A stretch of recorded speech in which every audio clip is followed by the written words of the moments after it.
They told me to keep quiet at my own husband's memorial dinner. Said I was just the widow now, like I hadn't spent 42 years building everything they were about to divide among themselves. I smiled, gathered my purse, and walked out without a word. They probably laughed when the door closed behind me. But by morning, their world had crumbled, and everything they thought belonged to them was legally, irrevocably mine. Before we begin, make sure to like and subscribe, and please tell me and others, what's one life lesson everyone should hear before it's too late? Share it in the comments below. Thanks.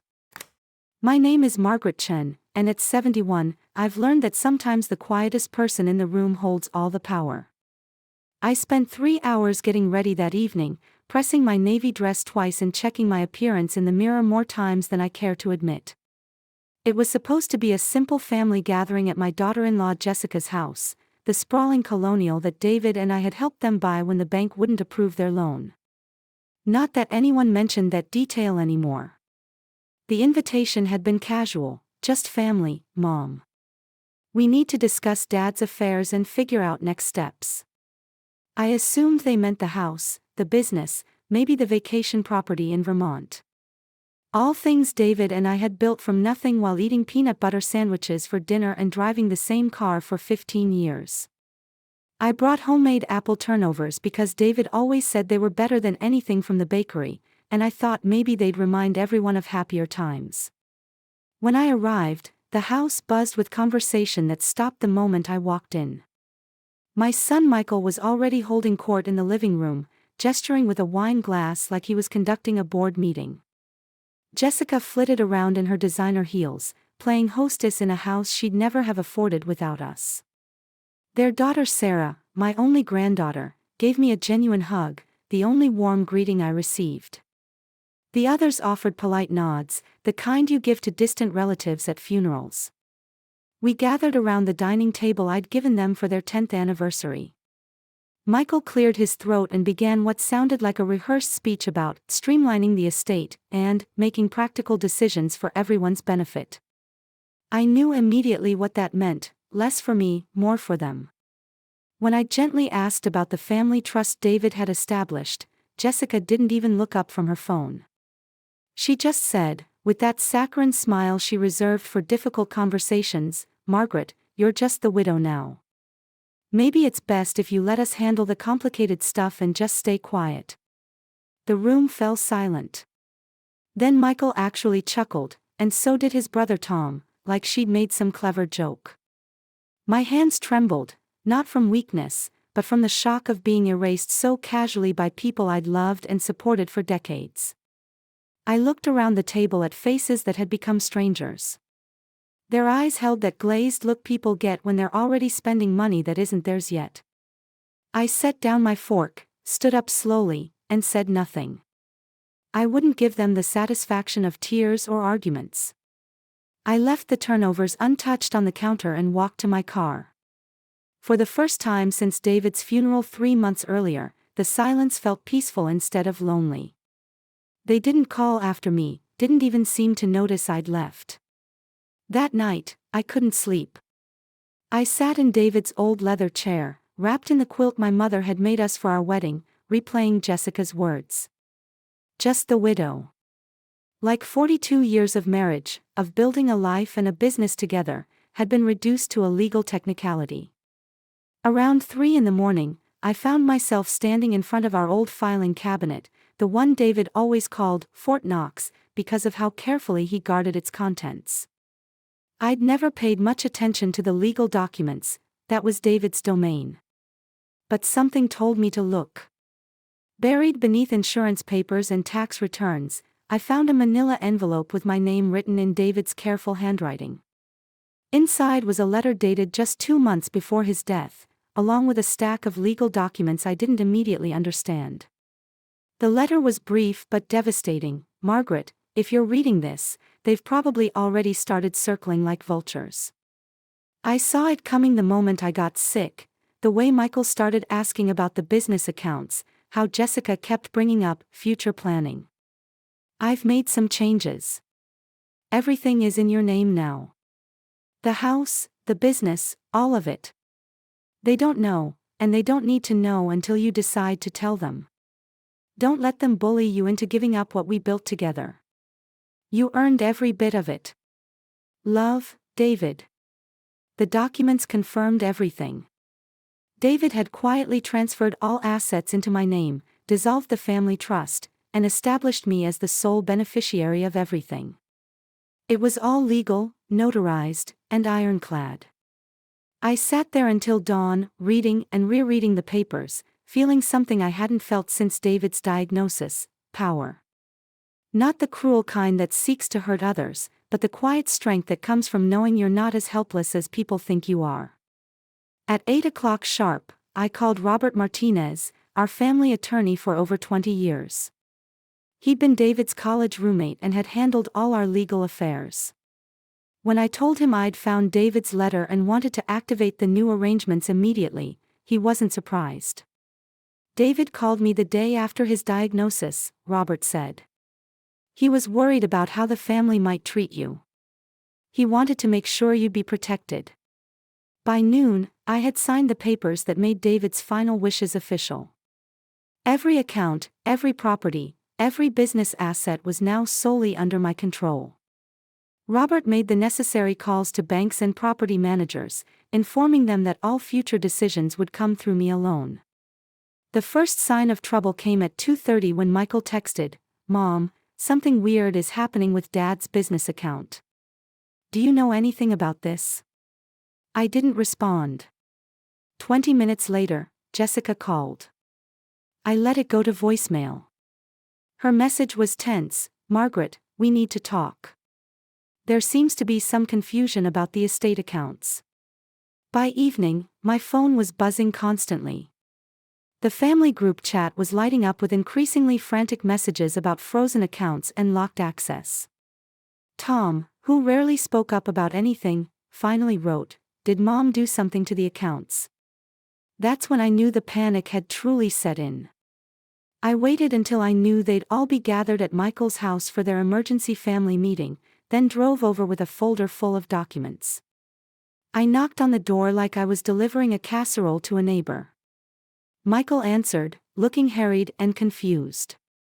I walked past him into the living room where they were all huddled around laptops and phones, trying to figure out what had gone wrong with their inheritance plans.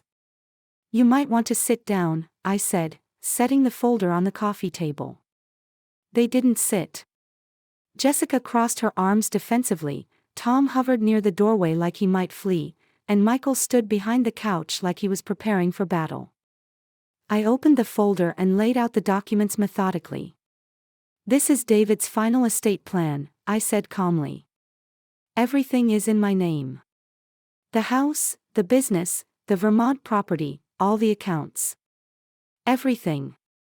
The silence was different this time, not arrogant, but stunned. Michael found his voice first. "That's impossible. Dad wouldn't have done that without telling us." I handed him the notarized documents. "He did it because he knew exactly what you'd do if he told you." Jessica stepped forward, scanning the papers with a growing alarm. "This can't be legal. We'll contest it." "You can try," I said, taking a step back. But David worked with Robert Martinez to make sure everything was airtight. This isn't a negotiation, it's a notification. For the first time in months, I was the only one speaking in that room. I turned to leave, then paused at the door. "The next time you want to discuss my future, you'll need to make an appointment." I didn't slam the door or make dramatic speeches. I simply left them to contemplate their new reality in the house that was no longer guaranteed to be theirs. The next few days brought a parade of phone calls, texts, and unexpected visits.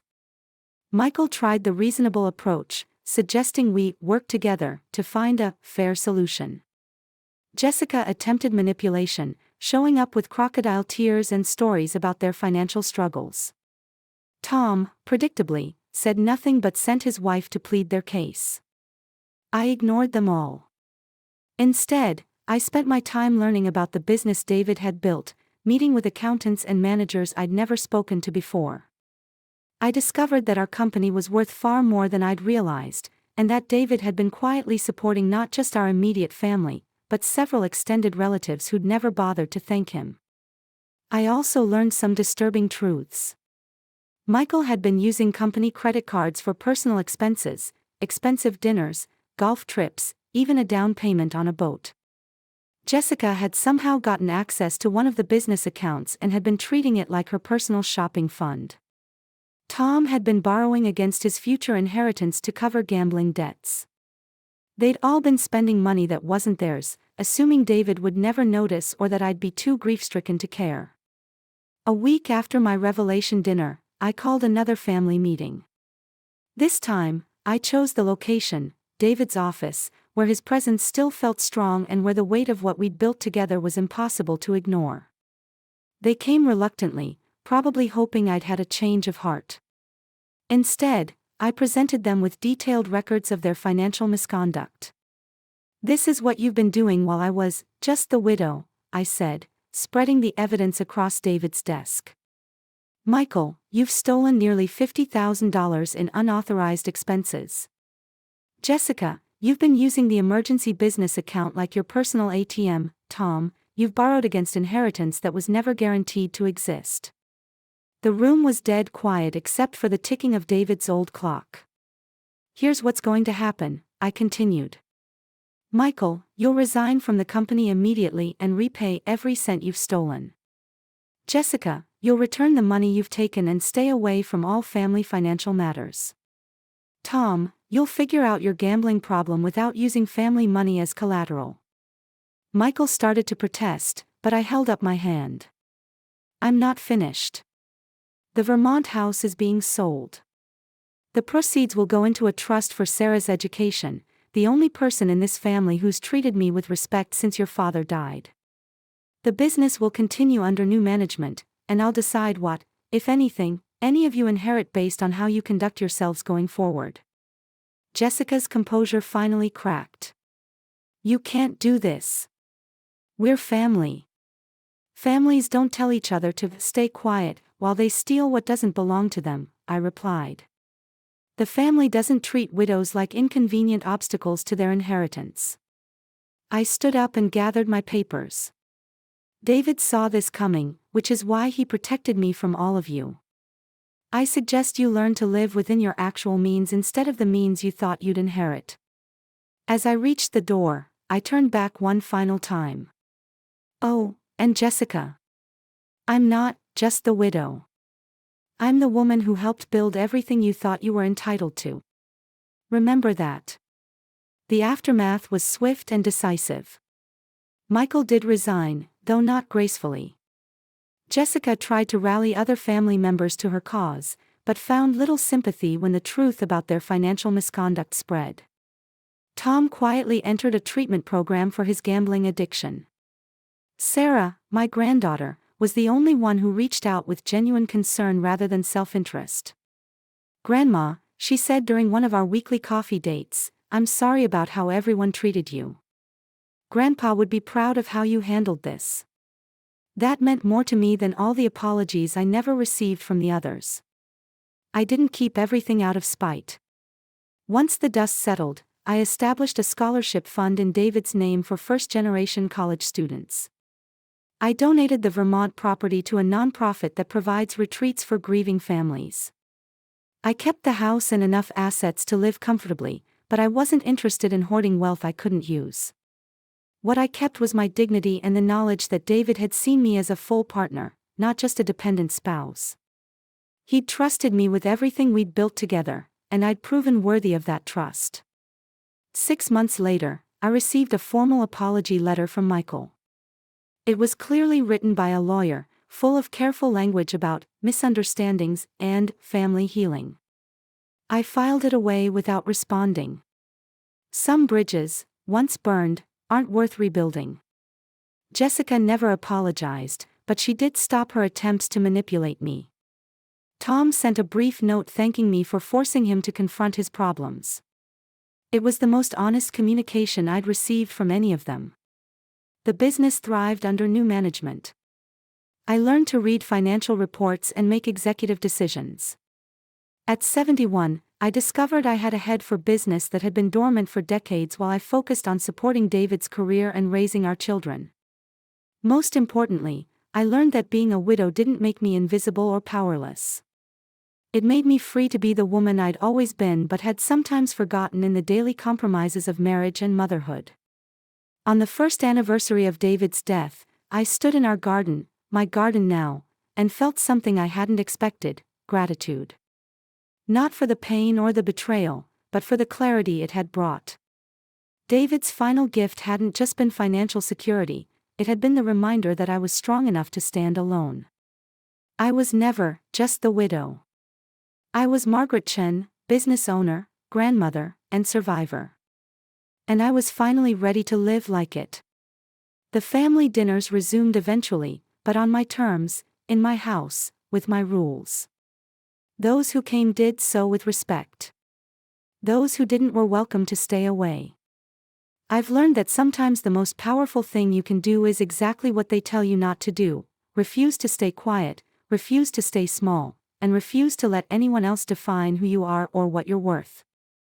David would have been proud. And for the first time since his death, that was enough.